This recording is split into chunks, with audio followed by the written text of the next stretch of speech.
Thank you all for registering and attending this 1 week online faculty development program on outcome-based education (OBE). This is being organized by the Internal Quality Cell IQAC of JPM Arts and Science College, Kanchiyar, Idiki, in association with IPSR Solutions Limited. We would like to welcome Dr. Suresh Namboothiri, who is the resource person, FTP resource persons, managers, directors, principals, vice principals, representatives from management, HODs, IQC coordinators, and all faculty members. Let me just tell you about this FTP. We have over 1,100 participants from 28 states and union territories together, and 450 plus high education institutions. Sorry, we also have the YouTube live streaming that is available for this session. I will put that YouTube live streaming URL in the chat soon after that my introduction is done. This FTP is a 1 week program with the live sessions in the same timing, 7 p.m. to 9 p.m. and we do expect you to attend all the 5 days. This is actually the second day of our FTP, and please note that all the participants who have paid the processing fee will receive the LMS access, the video recordings for all days, and along with the participation certificate. If any one of you are yet to make the payment, you can make the payment of ₹200 to JPM College to the account details that I'll put in the chat. LMS has hands-on activities that are to be completed along with this FTP. My name is 𝐍𝐚𝐿 George. I'm the Global Relations Manager for IPSR Solutions Limited, and I will be the event moderator. Now, introducing JPM Arts and Science College. JPM Arts and Science College, Kanchiyar, Idiki, Kerala was established in the year 2008.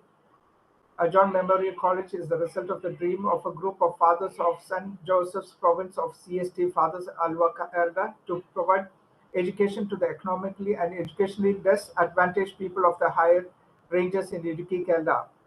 At present, JPM Arts and Science College is a NAC accredited institution at B++ grade with CGPA 2.85 and 2F recognition by the UGC. The JPM campus consists of JPM Arts and Science College and John Paul Memorial B.Ed College. JPM has maintained excellent results in university examinations from the time of its very beginning. In order to enhance the quality of the teaching and learning process, the college regularly conducts national seminars, add-on courses, campus placements, department-wise and intercollegiate fairs, industrial visits, training programs, etc. Now about our PSR.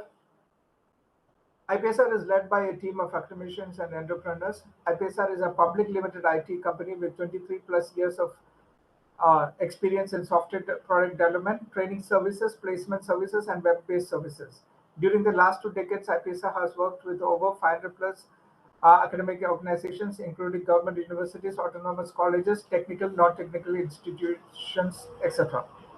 Our training division conducts faculty development trainings, seminars, workshops, add-on courses, corporate trainings, job-oriented training, etc. In the education, IT, and ITES domain, we were the training partner for the Technical Education Quality Improvement Program, TechIP, a World Bank assisted project executed in government engineering colleges by the Indian Ministry of HRD. We are the world's leading Red Hat training and certification partner with 37 national and international awards and produce the highest number of Red Hat professionals in the world. So far, we have trained candidates from 60 plus countries. Our IT services division is a pioneer in development of academic solutions, products incorporating cutting-edge technologies like artificial intelligence, data analytics, and machine learning. We offer specialized services and solutions for the educational sector, ranging from the simple website to complex software applications that help to manage academic and operational activities like question paper generation, campus automation, accreditation processes, NAC, NBA, etc., OBE, outcome-based education, etc. Our placement division is having 1,600 plus placement tie-up companies, and we are conducting recruitment on all days. We have enhanced our global presence with subsidiaries, Balin Technologies Limited in the UK and US, and Valiant Solutions Limited in Canada. Now, before we go on to the sessions for today, yes, could you please all turn on your videos? This is for taking a screenshot for documentation purposes.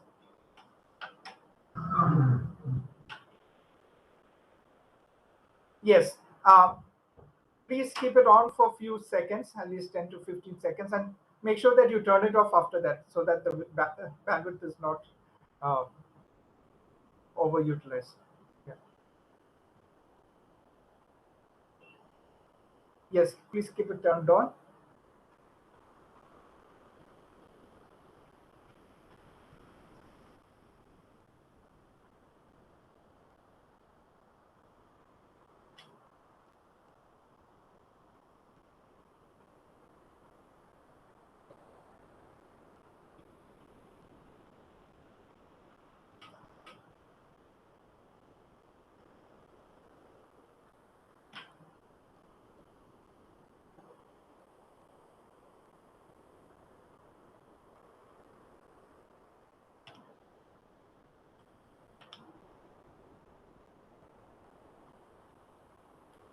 All right.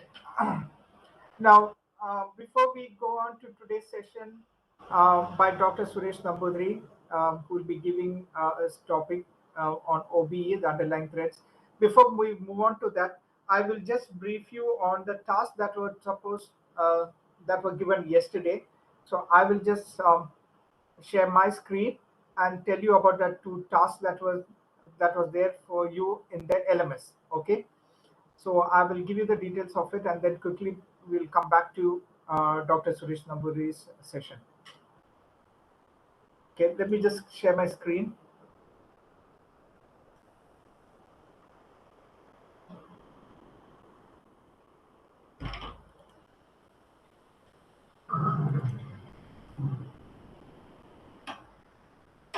Is my screen visible? Just put a yes in the chat box. Yes, if you want access to if you want access to the LMS, you still can make the payment. There is no issue with that. You can actually get the payment done. I will give you the details in the chat shortly. Let me just do this presentation on the tasks that are available there in the LMS. Okay, that's for the task that was enabled from yesterday. Okay, so I will just quickly go to that.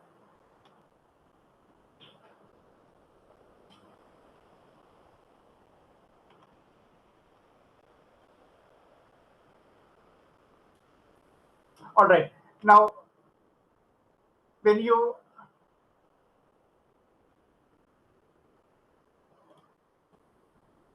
log in, this is the screen that you actually see. This person that has logged in, okay, has got access to two courses, but you will only see the course that will be accessible to you.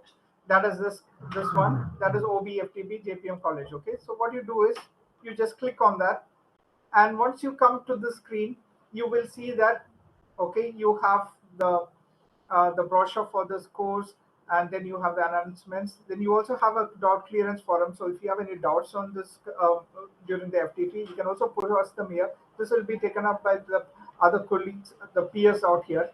And you have a research forum where you can actually put out your findings and things on in your learning and your assessment methods. So you can post them there.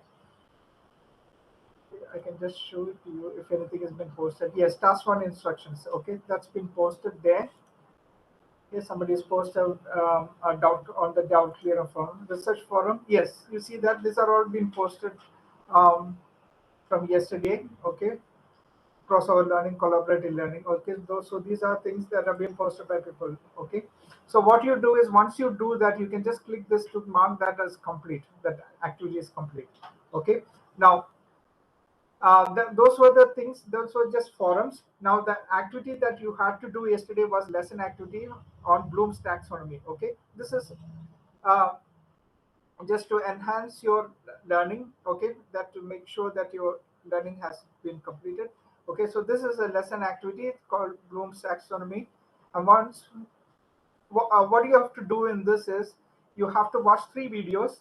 Okay, and um, the first video, once you answer the 5 questions out of it, will go to the next video. Okay, so that your to make sure that you have learned and understood what first video actually stated. Okay, so what you need to do is just click this URL and it comes to this video. Okay, so once you watch this video, you just click on test knowledge. Okay, and you need to give an answer to this. If your answer is correct, it will go to the next question. If your answer is wrong, it will go to the video back. Okay, now let's say learning is a process of bringing out some behavior, change it in the individual by attainment of maturation, acquisition of knowledge, feeling of fatigue. Let's say a second one. And if I submit it, you can also see that, yeah, it says the answer is correct. If I continue, you can see that there's a status bar at the bottom which says how much percent you have completed. So basically, once you complete 100% of it, this activity will be complete. Okay. So you have 5 questions for the first set of the first video. Once you complete that 5 questions correctly, you will go to the next video. So then you have again 5 questions there. So, and you need to answer them. Then you will go to the third video. Third video has again 5 questions again, and you need to answer them. Basically, you have 15 questions to answer, and once you complete all of them correctly, this activity will be complete. Now, that is the lesson activity for day 1, and then you have one more activity which you have to complete. This lesson activity is the first activity that you were doing on lesson 1, and the second one is this. Yes, question paper analysis on the basis of Bloom's taxonomy. Here what you do is you need to click this. Okay, and you have a task 1 dot, it's an Excel file. Basically you download that. Okay, and if you have gone through yesterday's videos, or if you attended yesterday's session, you would see that how that has to be filled up. That was done by Dr. Sunil Job. He has explained that to you. Fill that up, and what you need to do is you need to click on add submission, and you need to upload the file that you have filled, and you can upload it. Okay, you can upload it in an Excel itself, because that's a file format that you would have downloaded. Okay, these are the 2 activities which you have to do for yesterday. All right, now let me come back to today's session. That will be done by Dr. Suresh Namboothiri. His topic will be on OBE, the underlying threads. Dr. Suresh Namboothiri is a product design specialist.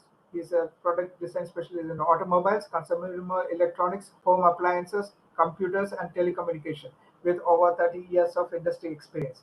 When he resigned from the corporate world to contribute to Indian engineering education, he was Chief Operating Officer with Tata Motors. He was also part of the team that developed the first Indian car, Indica. He has designed and developed over 200 products, including washing machines, refrigerators, desktops and laptop computers, smartphones, and accessories, many of them for the first time in India. He has traveled for over 22 plus countries and closely worked with engineers from 8 countries. He is a highly sought after professional interviewer for senior positions in engineering and management for Indian and MNCs operating in India. The insights gathered from interviewing over 12,000 candidates made him investigate and research the state of Indian education, particularly in engineering education. The findings led him to associate with a global team of 158 industry professionals and 2 Ivy League universities for a pan-India ethnographic survey of unearthing root causes and finding sustainable solutions. Currently, Dr. Suresh Namboothiri is working as the director of SPO's Technologies Pune. He has served as a resource person for faculty development programs in the topics of outcome-based education, critical and creative thinking, etc. He is currently collaborating with HEIs like IITs and NITs and other premium institutions for improving the employability of students. He's a BTech Mechanical, MTech Production Engineering, and MBA New Product Development.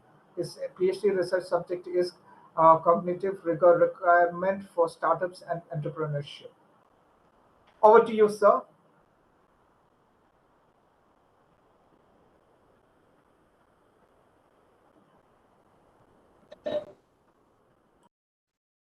Am I audible now? Yes, you are. Okay, then good evening to all.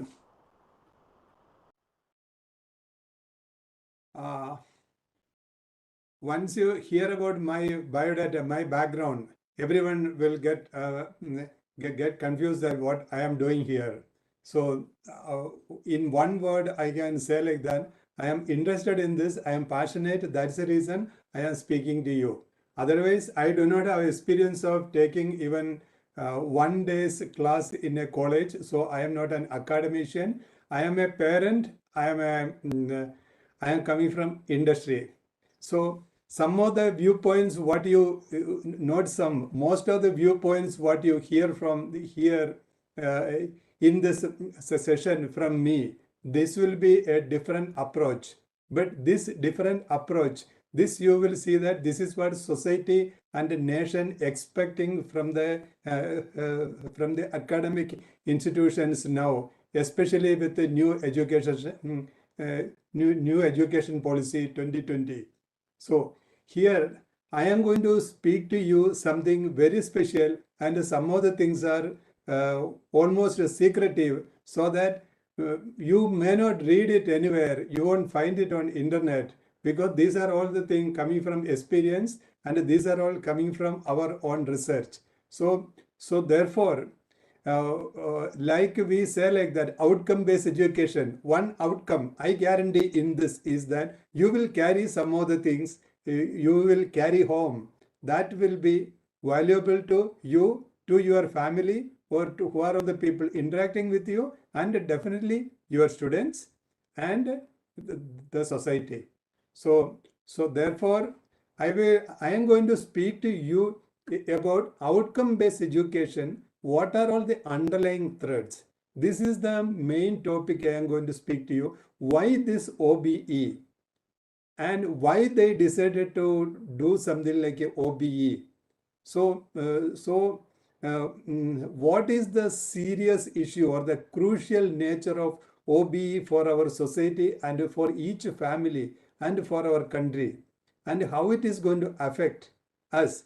Then I am going to take you through Bloom's taxonomy, not from the point of view of the question paper setting. I am going to speak to you regarding Bloom's taxonomy about the level of attainment. Because Bloom's taxonomy, each level, you are going to see with what type of a work or with what type of approach, where do we reach, and what level is required to do certain type of things. And even I will tell you some of the companies here where they stand. So all those things I am going to speak to you within this limited time, because already it is 7:21. So I will make it fast and interesting. So therefore, first I am going to, let me share this screen. OBE is giving a big opportunity for differentiation. And why we require differentiation is that differentiation is a necessity. And differentiation is a necessity because time is changing. Foreign universities are coming. And even India is technologically trying to make up some of the things we lost in the past. Therefore, it is very important that institutional differentiation is very much required. That's a necessity. And the second thing is that this differentiation is a responsibility.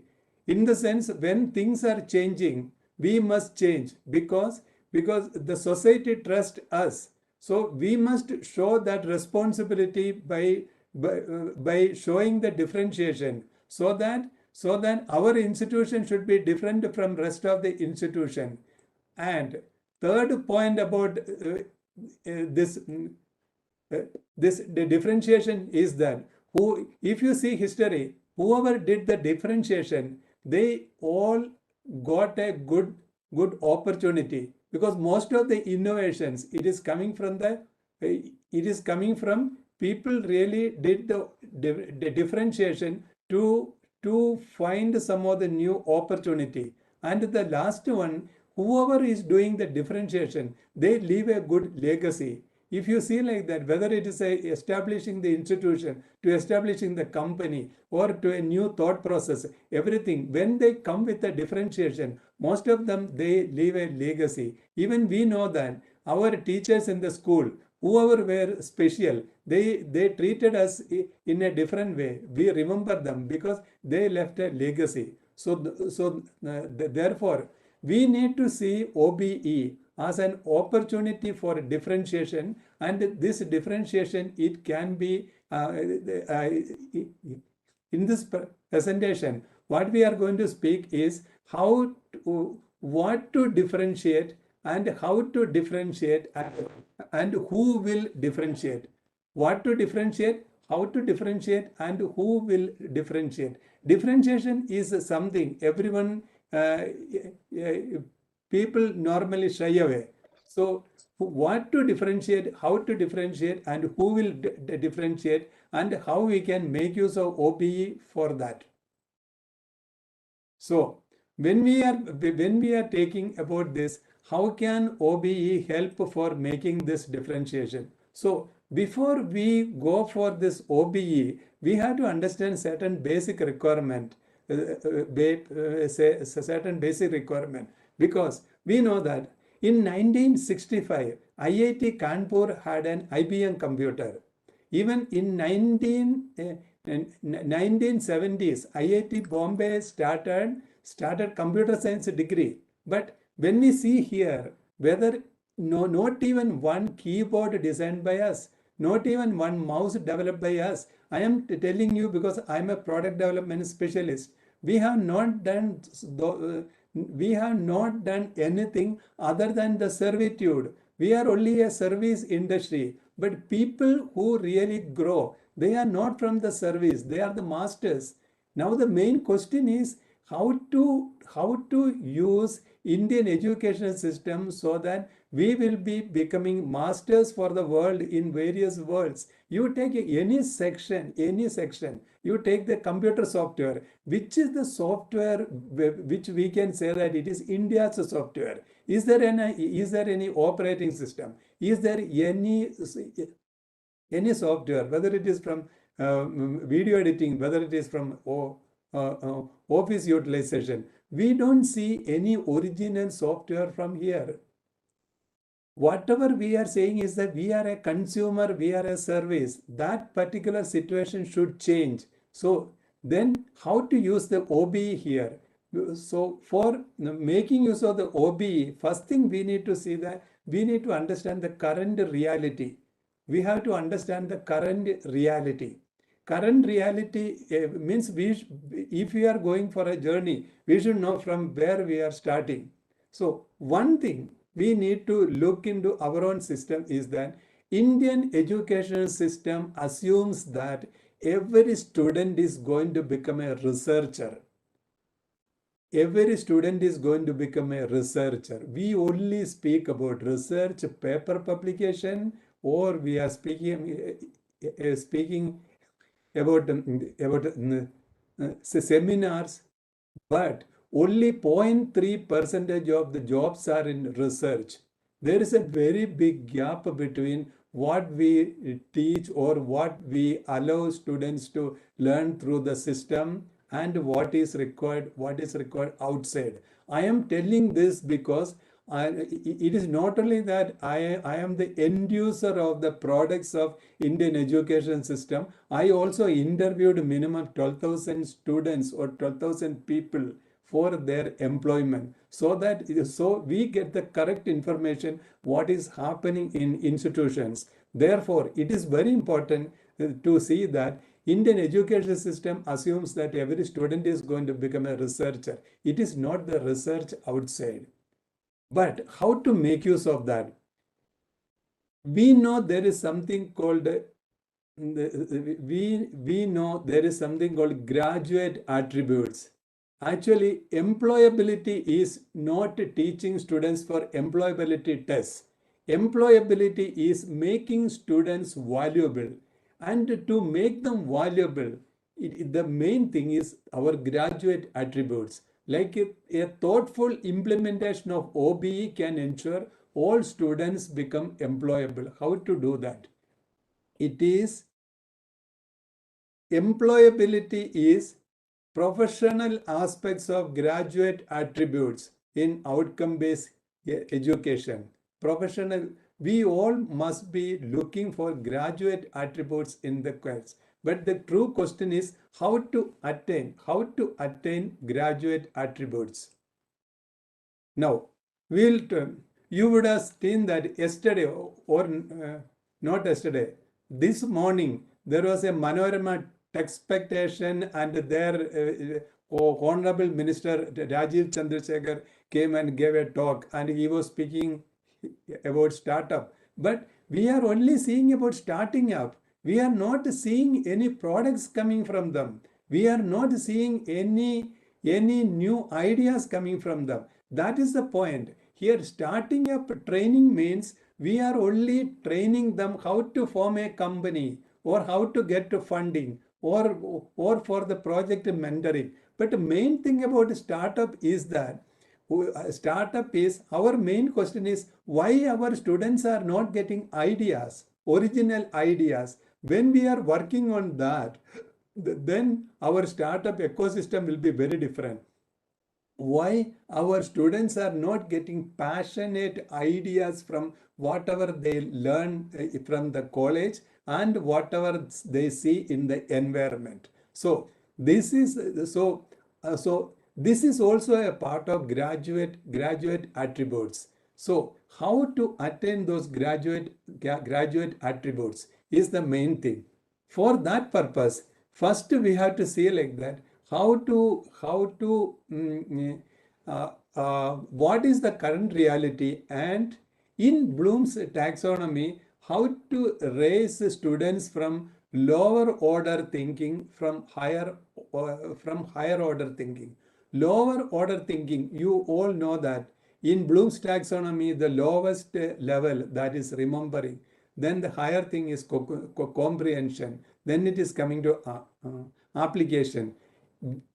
During our survey, what we have found is that 94% of our students, they remain in the Bloom's taxonomy's remember. So when it is coming to the next stage, that is this 94% students in remember, it is little dangerous condition. It is because they spend about 3 years, 4 years, or sometimes 6 years in the college, and even after spending this much time, they are not interested in even one subject of their particular branch or their specialization. They are not even interested in one subject. Even you will see like that, IIT Bombay, day before yesterday, there was a study. 60% of IIT Bombay students are going for non-engineering type of work. And when some 2 years ago, when we did this investigation, of the 60% of the students, they go for non-engineering. When we asked, what most of them said is that if we had interest in one of the subjects what we studied, we would have remained in engineering. That means 4 years BTech, what they are learning is that we don't like anything in this branch of engineering. So 60% of the people, they even said, if we were interested in one particular subject, we would have gone there even if we were getting almost 60% of the salary. We didn't go for other field only for salary. Therefore, this 94% of graduates who are confused graduates, they remain in the remembering stage. This remembering level of the Bloom's taxonomy, they are not able to do many things in life. They zigzag. Their decision about higher education is only to go to Germany or to tell society that I am still studying. They are afraid to answer to the society that whether you got any job. Immediately they say that they have to tell that I didn't get any job. Then who are all the people suffering? In India now, last year, India got $180 billion from exports. $180 billion we got by export. That is including software and plus all the this thing, diamond, wheat or whatever it is. We spend $78 billion to giving back to foreign countries only for the foreign education. And most of the people, they go for foreign education. They are from this 94%. They don't have any special interest or any particular brand. They just want to get an admission in one college in Germany, Australia, US or somewhere like that. Therefore, across India, in many families, it is a big economical issue. Many people, they have to sell their houses. Even some people, they have to sell their livelihood. I know one school van driver, he had to sell his school van to send his son to Germany. Actually, that selling that school van was so much heartening for himself and his wife, because that was a bread earning thing. They had to sell that one to send his son to Germany. So therefore, I am not saying that this entire thing is coming from only education, but people are actually even when they reach 21 years, 22 years, they are not developing self-esteem. They are not getting that self-confidence, I can do something. You go to Google and search what an 18-year person should be able to do, what a 21-year-old person is able to do. In foreign countries, there is a definition like that. So here, let us see what is the definition. Whether 21-year-old, a graduate can write an IAS examination. Even yesterday, I was reading that one boy, he is 21 years old. He is the youngest IAS officer. Means degree is enough to become a collector or a police superintendent. Means that is the level, or that is the level our society is expecting from a graduate. But to meet that one, we must meet the requirements of graduate attributes. So what I was speaking is that 94% of the students are actually remaining in Bloom's taxonomy, remembering. And when it is coming to next, that is a comprehension. Comprehension, simplest word, what they say is that they should be able to tell the knowledge acquired in their own words. They should be able to summarize. Summarize means one should be able to prioritize. What are the things important in things? They should be able to rearrange and tell in a logical way, so that they have the comprehension. 3.7% of the students all over India, they have the ability for comprehension. Even if we see like this, we have studied question papers of 12 universities for the last 7 years. In that, what we understood is that 80 to 85% of the questions are coming only from Bloom's taxonomy remembering. So when the questions are like that, students are also trying to meet that requirement only. So when we are coming to Bloom's apply, we have got 1.5%. So the companies like Wipro, TCS, Cognizant, those people try to take the students who can get into apply level or to some extent from the comprehension. It is because the rest of the people that in Bloom's analyze, evaluate, create, etc., they are only 0.8%. 0.8%. If you go to Wikipedia, there is a page called Gifted People. Gifted people in the sense they know things even without studying that. A girl dances well without studying dance. Such people. So in foreign countries, what they do is that they actually select the gifted people and they nurture them. But here we are even chasing away the gifted people from here, because instead of 1.5 percentage, we are getting only 0.8 percentage. Even to Bloom's higher order thinking, like analysis, evaluate, and create.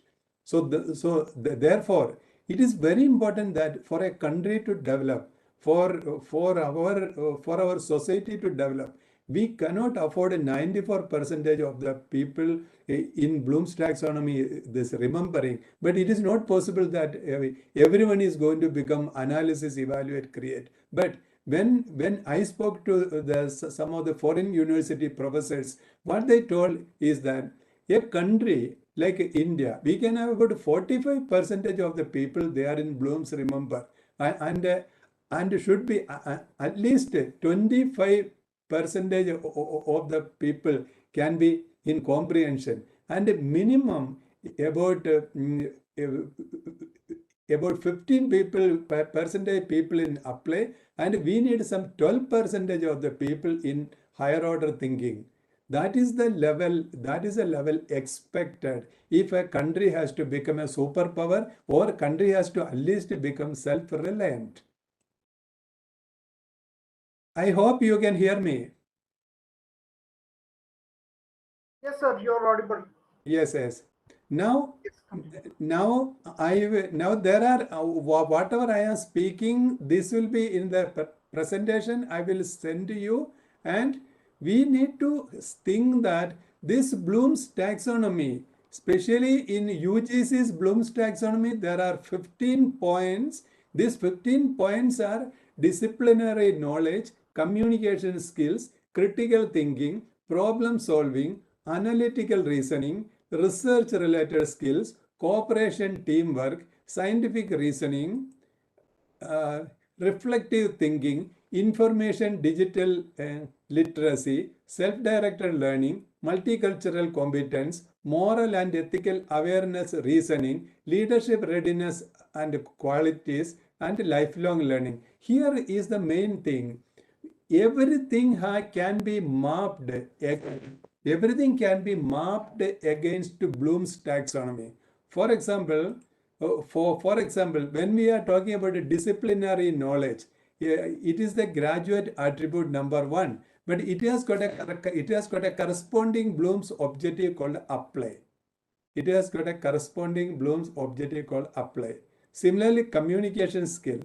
So when we see like that, we are only getting maximum 1.5 percentage is the percentage we are getting the students who are attaining the graduate attributes of UGC. One example I will tell you. There are competitive exams. There are exit examination. Like in the case of engineering, there is a gate examination. But are we conducting gate examination on graduate attributes? No, we are not conducting that. We are conducting a this gate examination on individual subjects. We must realize that there are no problem solving in the real life. It is coming only from a particular subject. For example, suppose there is because I am coming from mechanical engineering, I will tell an example like that. There is a subject called thermodynamics, or there is a subject called strength of materials. There is no problem in real life which is coming only from thermodynamics, only from the strength of materials. For example, because I am a car designer, I will tell you, if I had to design a brake or gearbox of a car, I need to involve about 7 different subjects of mechanical engineering to do that. But in the GATE examination for mechanical engineering, there is no question like that. It is coming from various subjects. It is getting separately. I will tell you another example from the real life. If I go to a restaurant and I am and I am going to order a butter chicken, and I will be expecting a butter chicken in a dish. But if the restaurant people are giving me butter in a different one plate, chicken in another plate, all masala in another plate, if they give it in three different ways, how will I use? If I take the same example, for the medical, when we are going to doctor and tell our thing, tell our problem, it is actually a cross-functional thing. It is not coming from one particular subject alone. Therefore, here what we do is that we are not attaining graduate attributes at all. So what I am saying, I know that it is not possible for individual, for faculty members like you who can do much, but it is important that what is the voice of the outside world and from industry, and what are the type of the problems we face. In a nutshell, what I am saying is that in Bloom's taxonomy, 94% of the people are actually remembering. Only 1.5% of the people can actually do apply, and when it is coming to, it has got a direct impact on graduate attributes of UGC, because only 1.5% of the total student are reaching the level which is expected by the graduate attributes of UGC. So now I am going to tell you some more interesting thing which is related to this. Have you any time thought that why foreign university syllabi don't produce the same results in India? There are many universities, they claim that our syllabus is according to foreign university.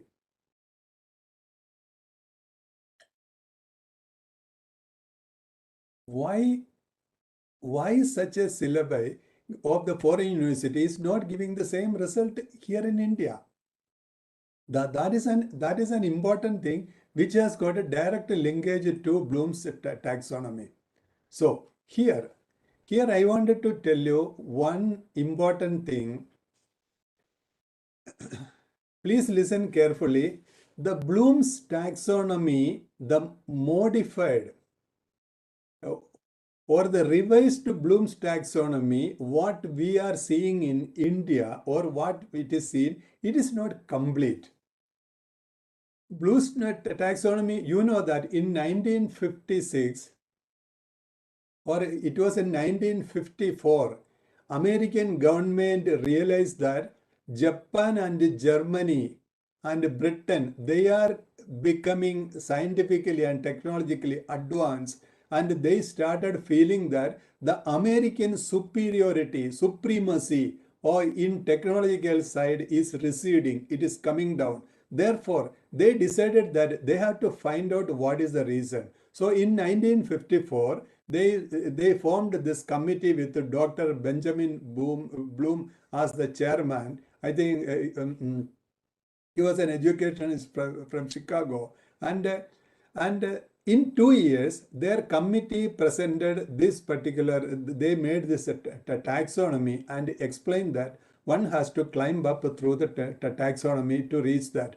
And that was each stage of the taxonomy was a noun. That is knowledge, comprehension, application, analysis, synthesis, and evaluation. Evaluation was the most superior, and knowledge. Knowledge he has put as 1. But later on, there was so much of criticism by saying that knowledge cannot be the lowest level. It is completely wrong. But by that time, Dr. Benjamin Bloom passed away, but his juniors took up the responsibility for revising that. They had a discussion with many educationalists, and they conducted studies and surveys. Then in 2001, they came out, that was Laurie Anderson and Krathwohl.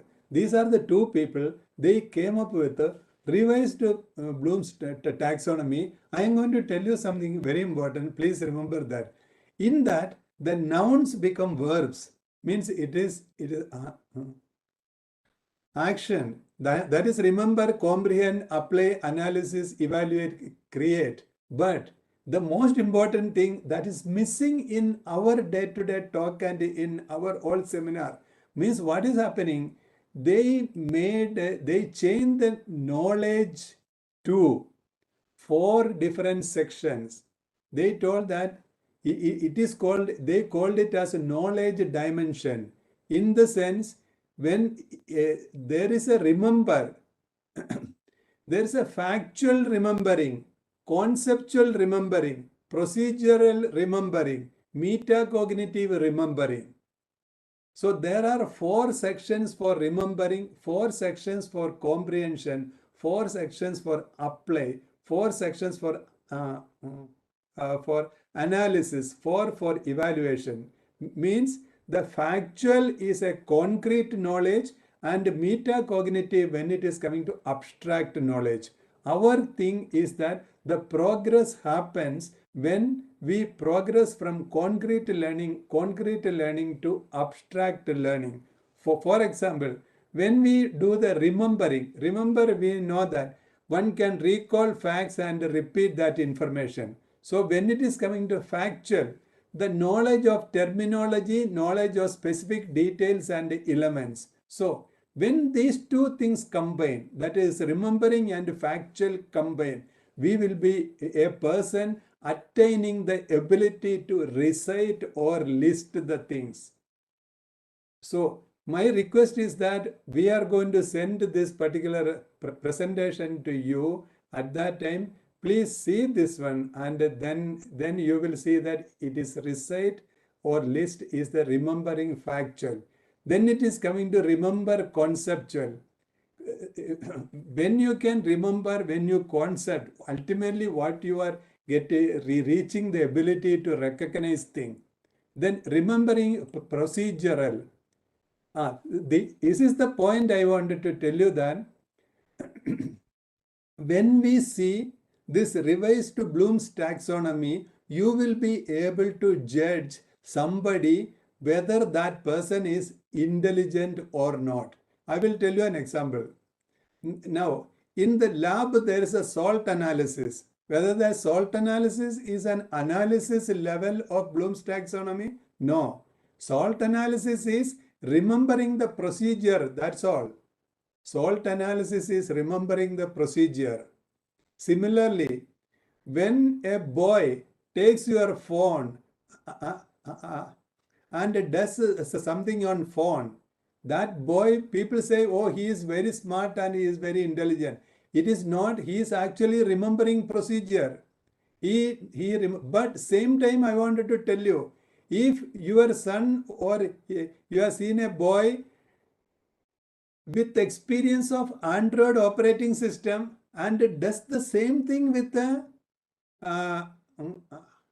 iPhone, then we can say that he has actually grown from here, that is remembering. He is going to analysis or evaluation level. So therefore, we need to understand the intelligence or the knowledge level based on where they stand in this particular thing called the knowledge dimension. So in revised Bloom's taxonomy, there is a knowledge dimension where they exactly stand. Now I wanted to tell you here that there are, we can say like that, Indian companies. I saw one graph some few days ago in Bloom's in this Bloom taxonomy level, companies where they stand. So if you say like that, our Indian IT companies, they remain only apply procedural.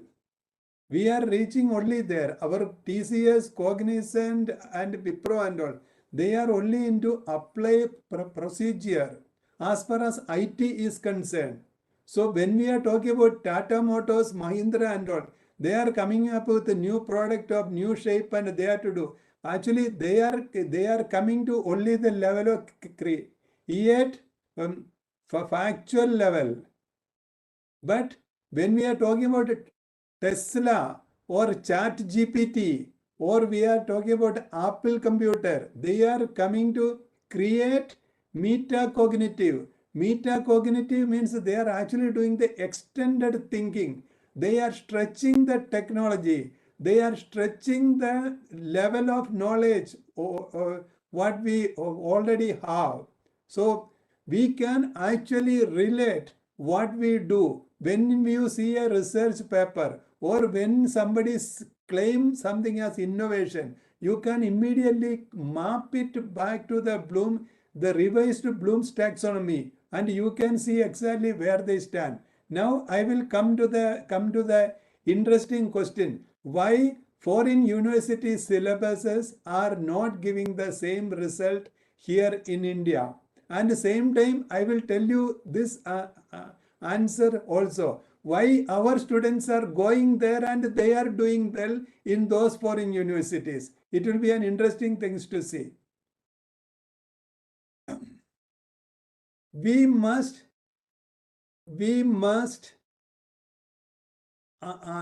understand a concept called cognitive rigor matrix. If you go to US, there in Bloom's taxonomy, they are speaking in DOK level. DOK 1, DOK 2, DOK 3, DOK 4. DOK stands for depth of knowledge. So in Bloom's taxonomy, what I was telling you, those 4 levels in cognitive rigor matrix, it is called depth of knowledge. In depth of knowledge, the lowest level is recall and reproduction. Second is skills and concept. Third is strategic thinking and reasoning. Then it is extended thinking. So here the basic thing is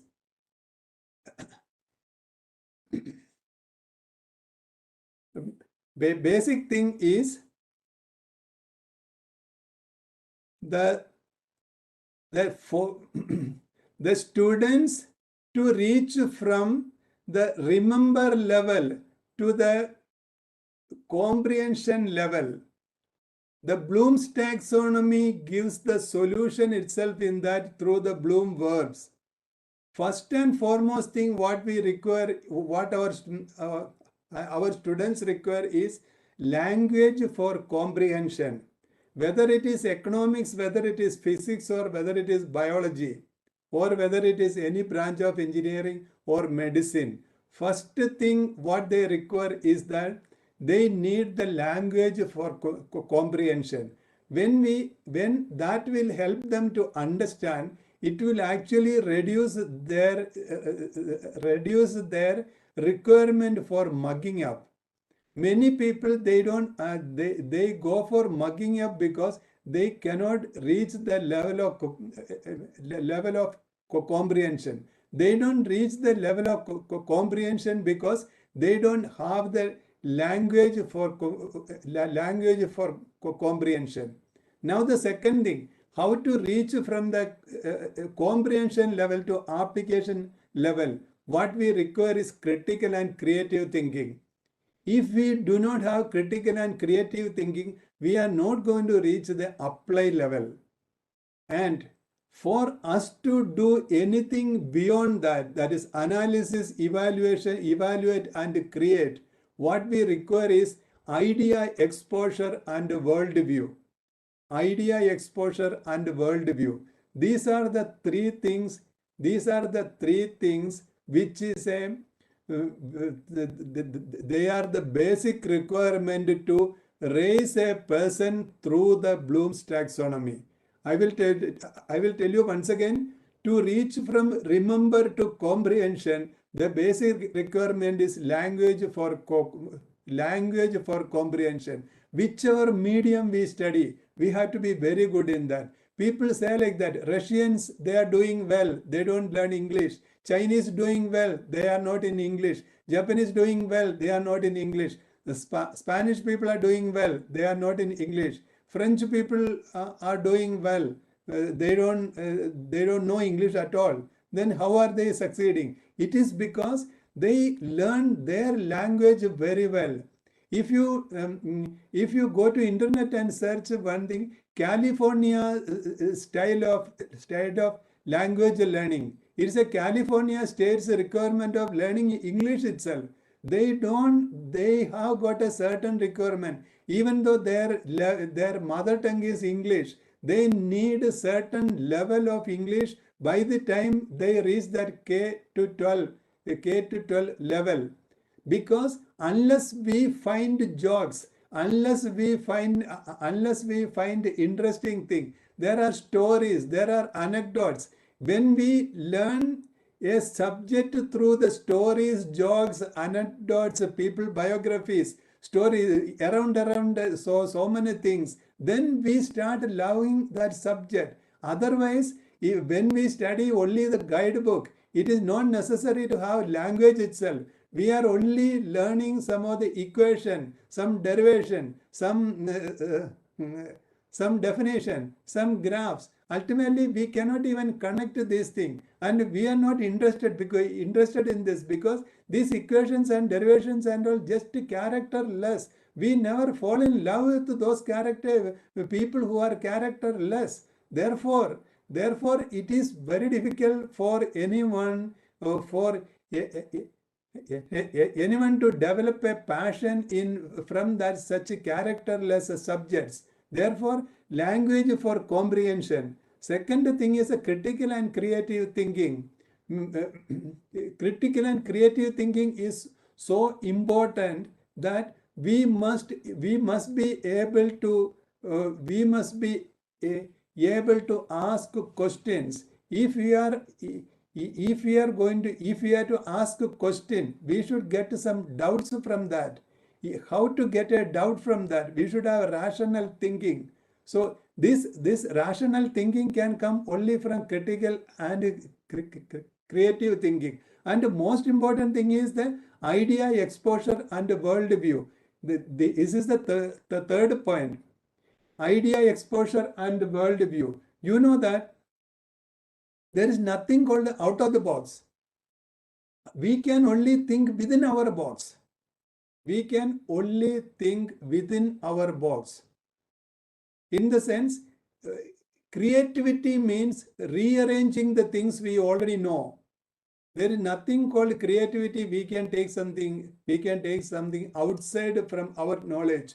So a person who has observed more, a person who has noticed things more, a person who read more number of books, spoken to more people, watched more video, that person will have more ideas to connect, and that person will be able to rearrange things, and that person will be able to relate the social issues with the subjects what we study.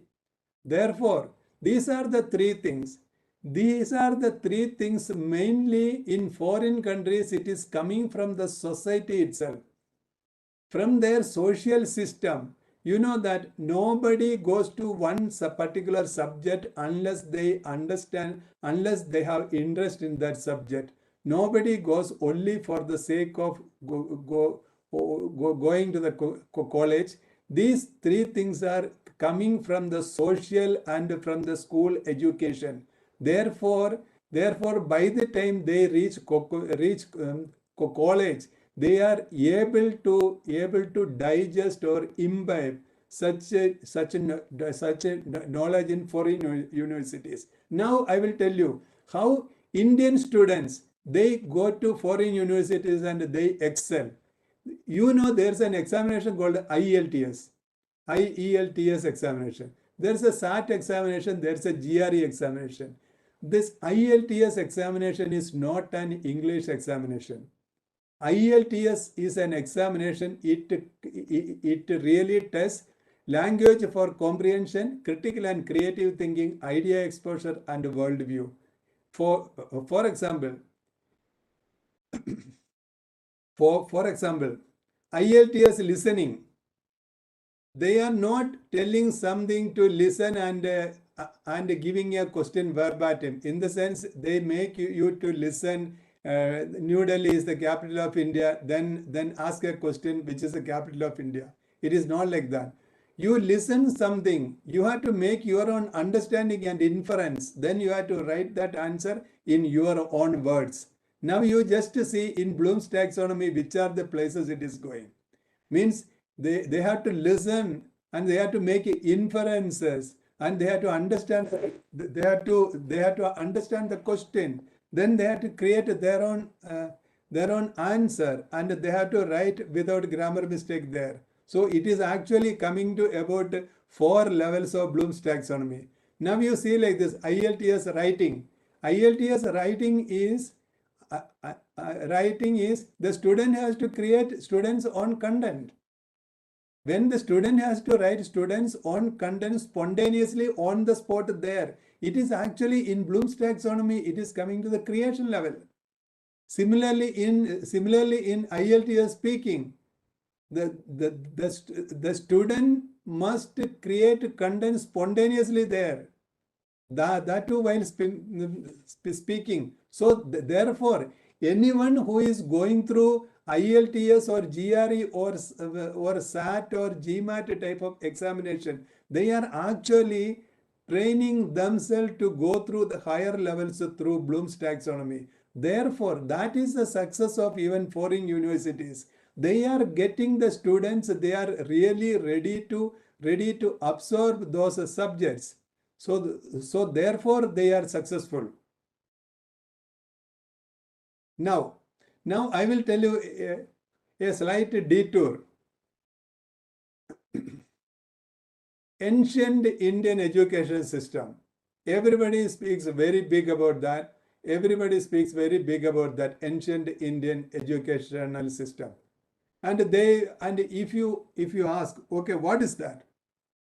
They all say like that. There was Gurukul system and the people used to go there, sit and study. But Gurukul system, it is only a mode of studying. It is not ancient education system. Ancient education system is something of a very different level. That is very rare to find. That is very rare. Nobody is explaining this. We have done research through this so many Sanskrit textbooks. Then we found out that ancient Indian education system is exactly in line with Bloom's taxonomy, or it was well before that. I will explain to you. There are 3 things, 3 pillars of ancient Indian education system. Pillar number 1 is to bring humanness out of the students. Bring humanness out of the student. What is making us human? We know that humans are Homo sapiens. Homo sapiens are the most superior species on earth. Then what is making us superior? There is a lot of research on that, what is making human superior. In the most abstract thing, what is given in Encyclopedia Britannica is, one thing making human beings superior is abstract reasoning. Second is articulated speaking. Abstract reasoning and articulated speaking making human human. These are the things making human human. So you go to any Upanishad. I will tell you, for example, you take the first sloka of the Prashna Upanishad. In that, the teacher is making first the students,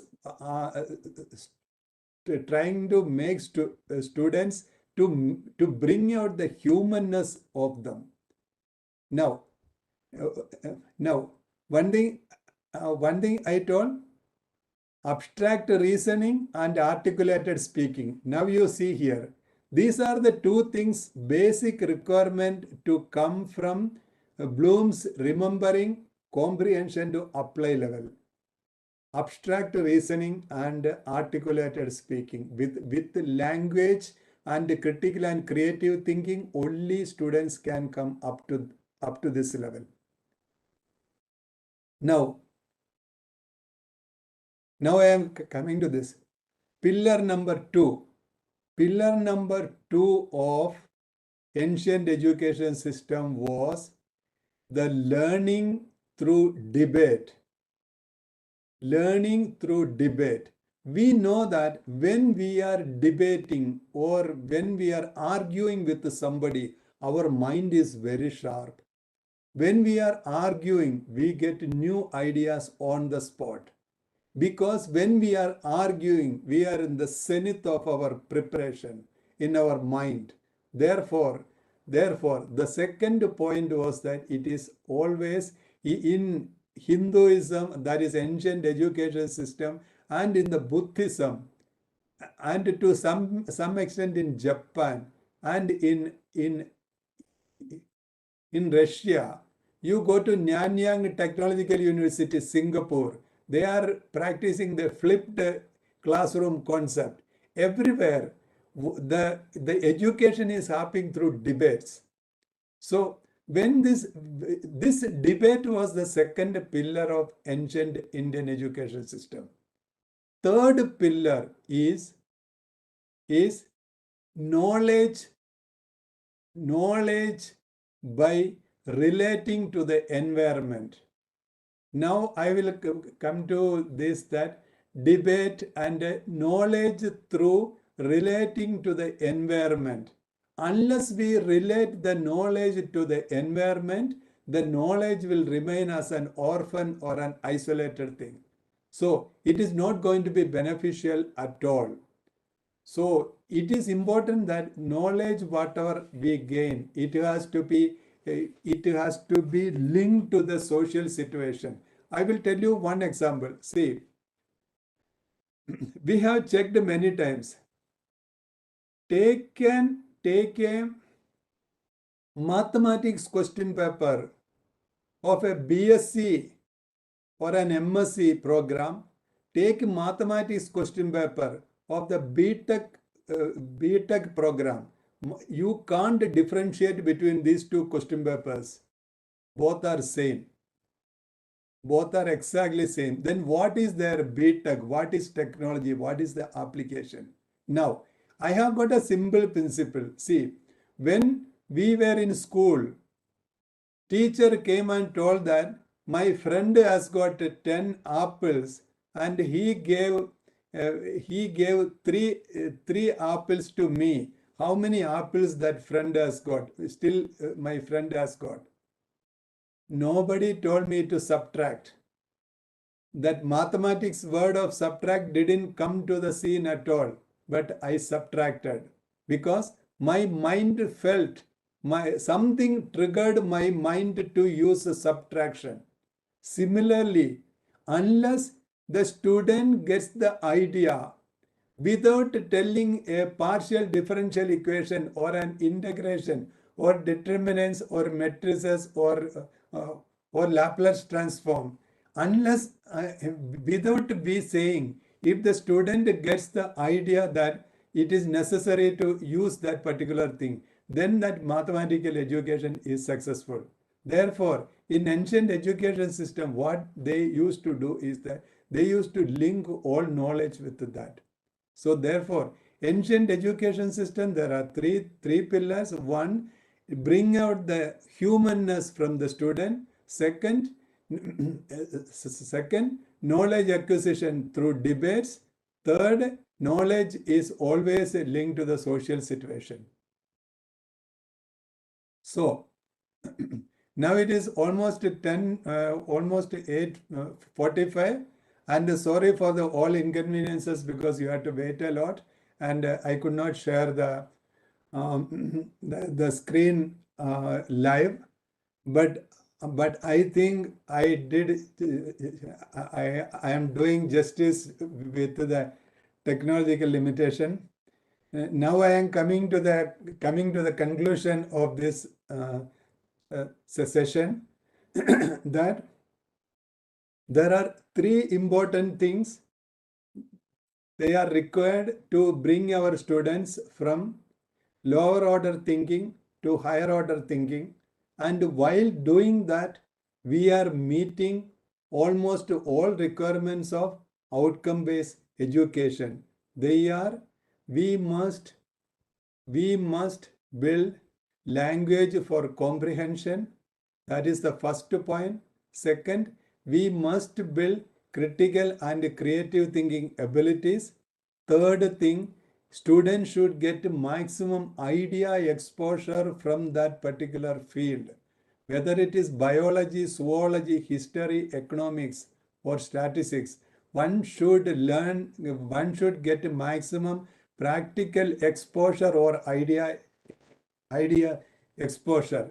With these 3 points, we will be able to make students valuable.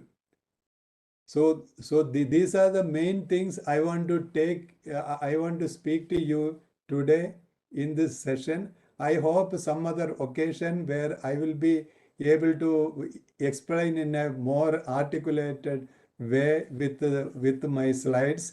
And I promise you that I will definitely look with some technical help that exactly what happened here on my computer or my installation. Now, I request you to ask any question. Any question, please ask. What are the things I know, I will share with you. And if I don't know anything, I will find out and I will share with you.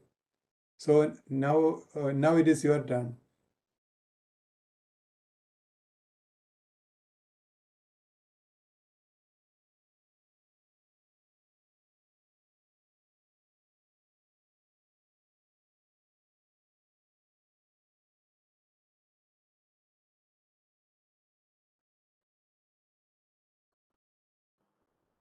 There was a question by one of the participants.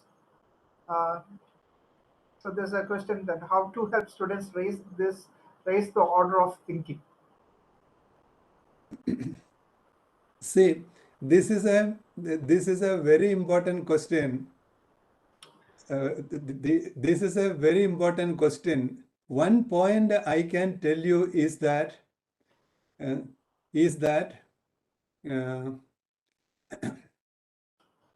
we teachers, we are actually competing with WhatsApp and Instagram. That we have to understand. And students are used to excitement. If they don't get excitement, one, next, they start thinking that things are boring. So this is actually an excitement. So this is actually unfortunately, we have come to a situation of excitement. But same time, I wanted to tell you that even in foreign countries also, this is the same situation. I was speaking to my friend. He is a professor with Oxford Brookes University. I will tell you what they do there. They are telling that they actually create situation and explain many things in such a way that they almost do the brainwashing and make them aware of the seriousness of this. Many interesting. They are saying like that. There are so many ways to learn. Content is available outside. It is not necessary. It is a teacher's job is to only the light the lamp, create interest, and make the students to search for things outside. So therefore, I do not know based on your workload and all how much you will be able to do, because I know that many faculty members, they take so much of responsibility and the workload. But point number one, speak a lot about the subject which is interesting, means which is really interesting. means we need to tell at least some stories, or it is about some people who are involved in this, because the most boring subject itself,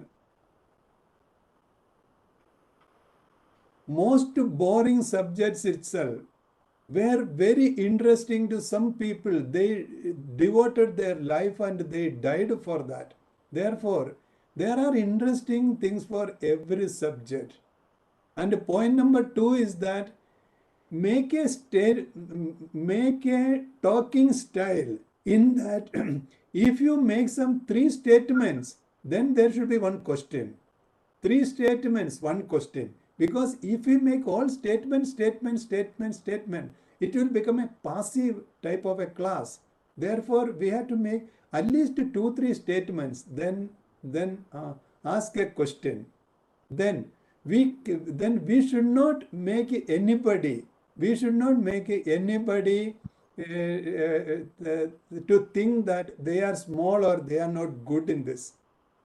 Because I will tell you my own experience. When I was doing 11th and 12th, that time it was called a pre-degree, and I used to hate chemistry.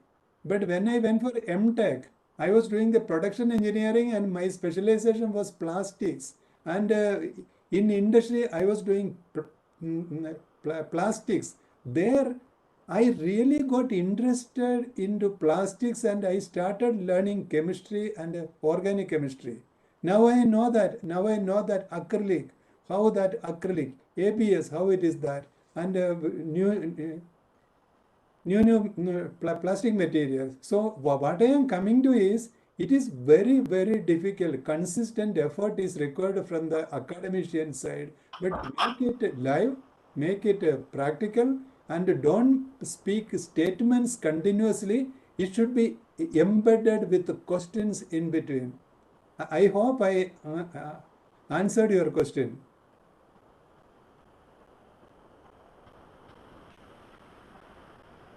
There's another question, sir. When you say language, did you mean that we should speak in our native language? Can you please repeat the question? I could not hear properly. Yeah. What it says is, when you say language in your earlier presentation, did you mean that we should speak in our native language? See, this is a question that various people will have various opinions, but one thing I will tell you from my own experience. See, we can cook dal only when it is soaked. Similarly, there are some more things we can cook when it is marinated. But when we are learning a subject, we should be able to soak ourselves into that. That is the reason in USA, even though their mother tongue is English, they teach English a lot. If you go to that one, California system for language learning, you will see that what is the level of English they expect from the English learning students. Similarly, I am not seeing such a level of Malayalam in a Malayalam mother tongue person. I am not seeing such a level of Hindi in a Hindi mother tongue person. So, we are not actually acquiring language to develop insight, evaluation, analysis type of level. We are not able to do even in our mother tongue because of our own social system. Because from very beginning they say that you need not learn language, you only learn science and maths. Therefore, we miss that biggest opportunity. I will tell you one or two examples. See, on every software there is something called home. There is a home button. There is a home. Home means what? What is home is doing on a software? See, home is the place where our heart belongs. Home is a place we always go back to. Home is a place that is the place we get. That is the place we originate. Therefore, this key word called home.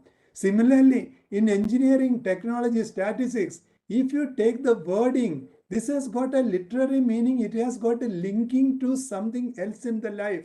For example, electrical engineering, there's a resistance.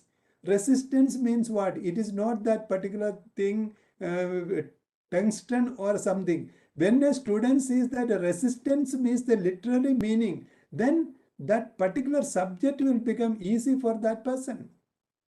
I always share some of the experiences I have. I lived in Japan for 2 years, and once when I went to Japan in Osaka city, there is a 7-storied bookstore called Book Kinokuniya. There I went and asked for an English book. In 7-storied book stall, there was only one shelf with English books. Everything else was Japanese. Means their language is so rich, they have got that wherewithal, they have got the money to translate everything fast. And when I was doing the plastic engineering, product design and all in Japan, all those plastic product design, all technology, CAD, CAM, CAE, computer aided engineering, all those things were available in Japanese. And the person who is doing very well those things, they never had any command of English to speak to me in English. So unless we develop that type of a language skill, unless we develop that type of a technical repository here, it is dangerous to stick to mother tongue for learning any of this key domain, any of these particular subjects. Am I answering the question? So, in my opinion, English is a necessary evil. I repeat, English is a necessary evil. We cannot escape because we have to live with that. There's another question, sir. How ancient Indian knowledge system is relevant today? Okay, before that, can I get a feedback whether answer was enough or not? Whoever asked the question. That was asked by Dr. Sabu Verghese. Yes. Okay, fine then. Thanks. Now the next question is about how relevant is ancient Indian education system, right? Yes, ancient Indian knowledge system relevant today. Yeah. See, ancient Indian education system, if we don't politicize, okay, if we really take and if we don't bring religion to that, if we take that real, because when we take about Veda, when we take about Upanishad, when we take about ancient history, there is no religion in that. They are coming exactly to the knowledge, and it is the wisdom. So what I was telling you about the ancient Indian education system, it is very relevant. It is directly linked to Bloom's taxonomy, and it is directly linked to the cognitive rigor. What India lacking now is the cognitive rigor. In the sense, now I'll come back to the 3 pillars of Indian ancient education system. 1, bring out the humanness of the students. See, we are all born animals, but we have to bring out the humanness from our students. These are the 2 things according to Encyclopedia Britannica, that they are the humanness of the students. One is abstract reasoning. Our students should get the ability for abstract reasoning. They will notice, they will see many things, they will read many things, but whether they can do an abstract reasoning, that is one human ability. Second human ability is articulated speaking. You know what? In India, over the years, let us blame on Lord Macaulay, but we continued this Lord Macaulay thing for so many years. It is only read, write, read, write, read, write, read, write. Who made it read, write? In ancient Indian education system, it is not read, write. It is actually learning through debates. when we see about one person's graduation or a post-graduation, just imagine how much time he or she is getting to enter into a debate or a learned discussion on their subject. Actually, this is what they do in flipped classroom. It is through the debate, and it is through the discussion. So now I told 2 points now. One is to bring out the humanness of the student. That is what one pillar of the ancient Indian education system. Second thing was knowledge, knowledge acquisition or imbibing through debate. Third one is linking knowledge with your environment. These are the three things which is actually can be mapped directly through the cognitive rigor or depth of knowledge. Did I answer the question?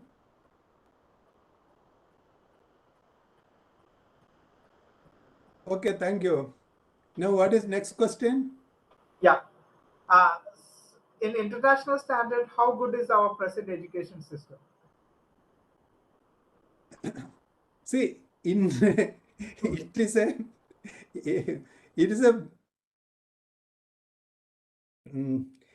a okay. Here there's a question: how Bloom's taxonomy linked to DOK? Okay, that one actually, if I could share my screen, I would have explained here, but my screen will be self-explanatory. I am sending to you, so please be patient on that. And now I am coming back to the question: how international education is related to Indian education. In international standard, how good is our present education system? Yes. See here, we need to see like this. There is a particular objective used. How good? Okay. How good means it is very subjective. So we need to really understand that what is our objective. If our objective is to remain as slaves, then we need to take examination only on that Bloom's taxonomy remembering or to some comprehension. Or one thing, if you want to really become somebody leader, then we have to go for higher thing. I would request you to please read two things. Okay, please write it down. Please write it down if you have paper and a pencil with you. One, there is a book called Understanding by Design. Understanding by Design. It is a very good book. My recommendation is that please buy in your library at least. Understanding by Design. It really says that what is meant by understanding something. I say like that. I understand the rubber cultivation. So what is meant by that understanding? If I say like that, I understand Indian cooking, but what is meant by that understanding? There is a very good book, Understanding by Design. Second one, it is little, these two are not normally spoken in India. Second one is, please refer to, because it is very difficult to get that book because it's very old, William J. Perry's Scheme of Cognitive Development. Should I write in the chat?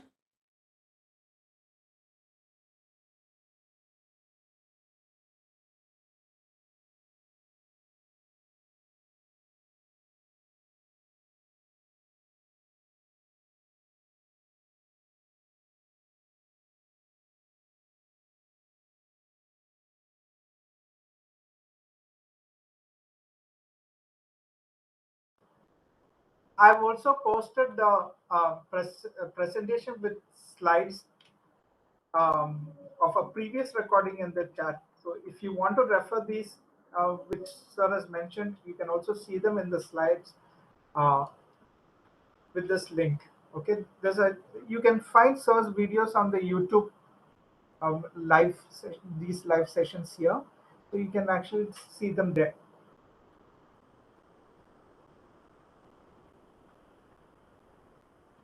Yeah, and understanding by design by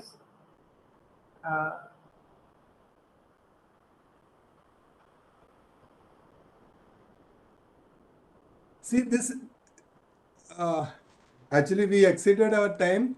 yeah. I wanted to tell you that William Perry's scheme for cognitive development. This is very much mind boggling. Okay.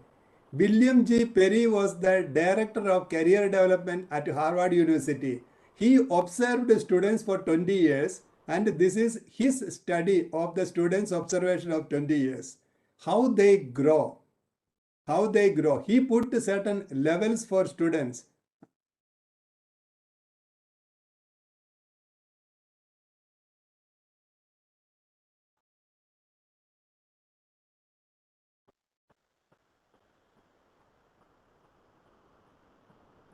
Okay.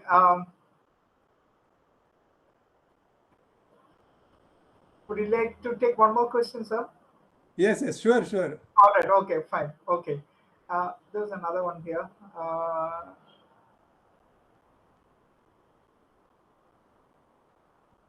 Okay. This one question by Charles. Why do we need to follow Bloom's taxonomy only? Is there any alternative to this? That is also a very good question. See, if you go and search, there are 8 or 10 taxonomies like that. Okay, 8 or 10. But Bloom's taxonomy became famous. The reason is it was first, and there were, and it was very simple. It was very simple to follow, and uh, many people felt that was relevant. And Bloom's taxonomy, no one can say that that is the ultimate and there is nothing. There are many critics for Bloom's taxonomy. In the same way, there are many critics for OBE also. You know that many countries in the world, like Australia, South Africa, and all, many countries, they started OBE and they discontinued also. They decided not to go ahead with the OBE. So therefore, there is nothing. There is nothing we can say like that. This is the absolute thing. So Bloom's taxonomy is one of the best. Okay. Another one. Can the NEP 2020 put an impact on OBE? Please tell me again. Yeah. Can NEP 2020 put an impact on OBE? Definitely, in my opinion, see, I will tell you my frank opinion. NEP 2020 might be the last chance for our country to survive as a big country, because on many sections we are not doing well. As I was telling you in the beginning, as I was telling you in the beginning, we are only doing the serving job. If I have to tell an example, we all say like that. Apple phones are made in India. Last 4 Apple models, last 4 iPhone models are made in India. I think it is from iPhone SC or iPhone from their one onwards. But did we learn anything to make an iPhone? Why we didn't learn anything? If you see the history of China, Taiwan, Korea and all, they started becoming a subcontractor. They started suggesting improvement on the phone. Then they made improvements like that. They started manufacturing. Ultimately, they started making their own. We are doing this. We are actually consuming and making such things for many years, but we have not started anything to do ourselves new. It is because we are not imbibing. We are not the cognitive rigor for that. NEP 2020, at one place it is used, they are using the word cognitive rigor to develop.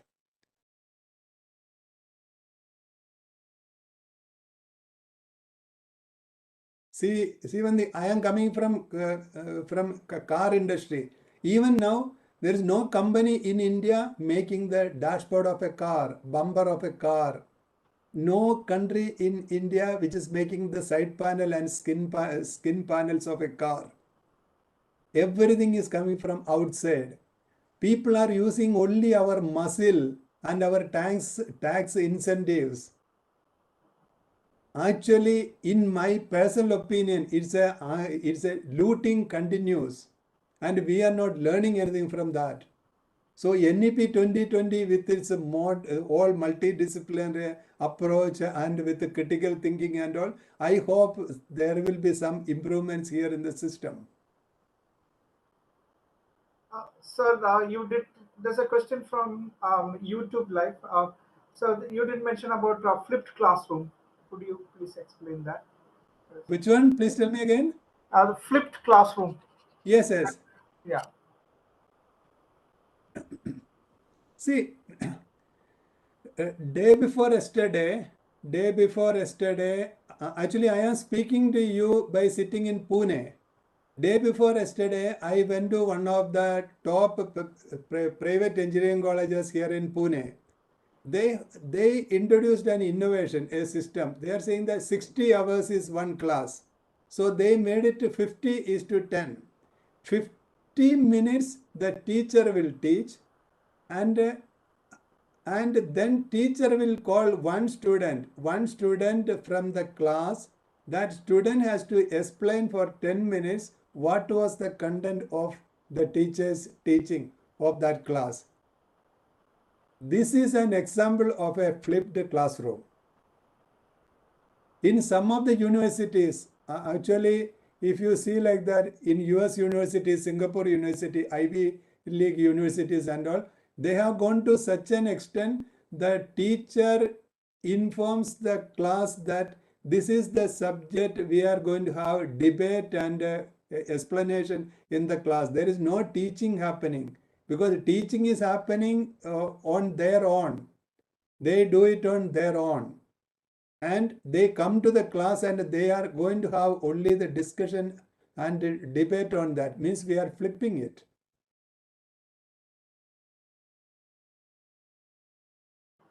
All right, sir. I think we have covered most of the questions. And I've also put a link to your previous presentation, which has got the slides as well, so they can actually see that. Okay, but what I will do is then I will send you the slides itself. Okay. All right. Okay. No problem, sir. I will send you the slides and please circulate the same. Yeah, fine. Not a problem. Okay.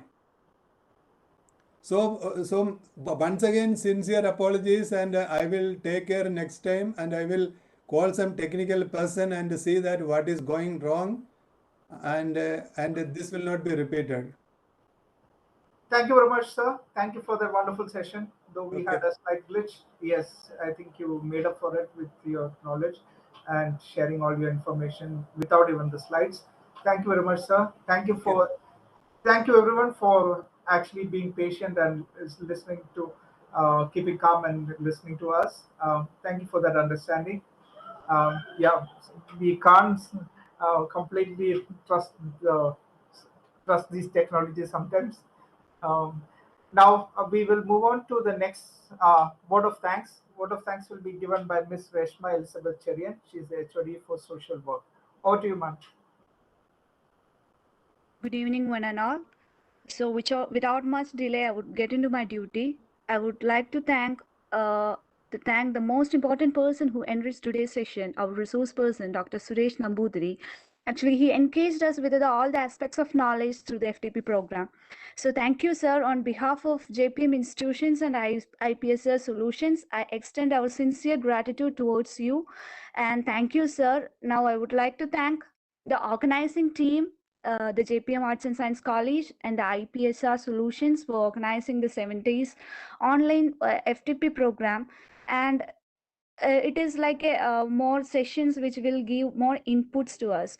So I would like to thank all the organizers, and also I would like to thank our resource person who enriched today's session. Sir, it was a wonderful class, and all the participants will be enriched some of the knowledge which you have shared through us through this program.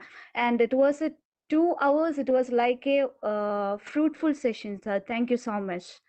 So now I would like to extend my sincere gratitude towards the management of JPM Arts and Science College, the manager, principal, vice principal, and the ICRC coordinator for organizing such a wonderful FTP program for our college. And also I would like to thank IPHR Solutions to collaborating with our institution for conducting such a wonderful FTP program for all the national level FTP program for all the participants. Thank you. But not the least, I would like to thank all the participants who participated this FTP program with all your patience. And I know that the time got and some extended. So on behalf of all the parts, I would like to thank all the participants from different parts of the India for participating in this wonderful session, and hope that all are enriched with the knowledge through the 7-day session. Hopefully, we are looking forward for getting new knowledge through this 7 days work FTP program. So I once again thank all of you for joining and attending the sessions. Thank you. Thank you very much. Thank you. Now we will have the next session on Monday at 7 p.m. And you have, those who have access to the LMS, you can do your activities on Saturday and Sunday. We don't have sessions tomorrow, so you have plenty of time, and you have the flexibility with all the activities. So you have your access of the LMS till the 28th of February. So please make sure you do those activities. And those people who don't have access to the LMS, if you want to gain access to this, you need to pay a processing fee for this, the details of which I will put it out here. And then you need to send the screenshot of it to the number. I'll post that also.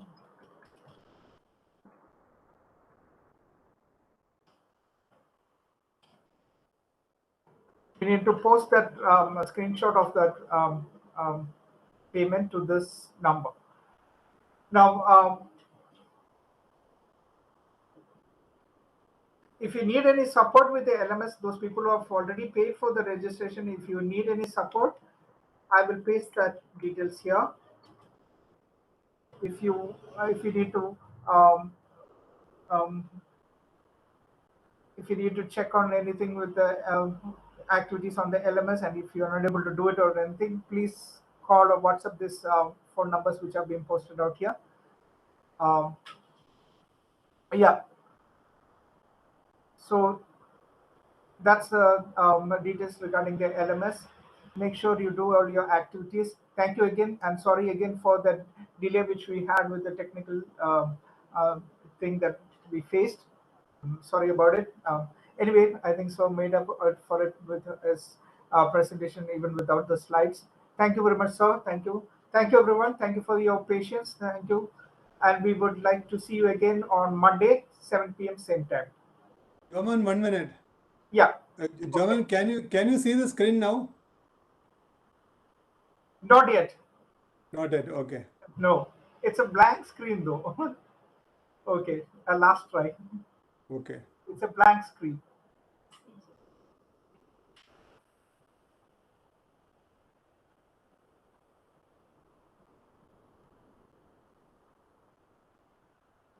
All right, everybody, we will see you on Monday then. Okay, we will share the sir will anyway share the slides with us. We will share that with you. Okay, and we will see you on Monday, 7 p.m. Thank you, everybody. Have a good night.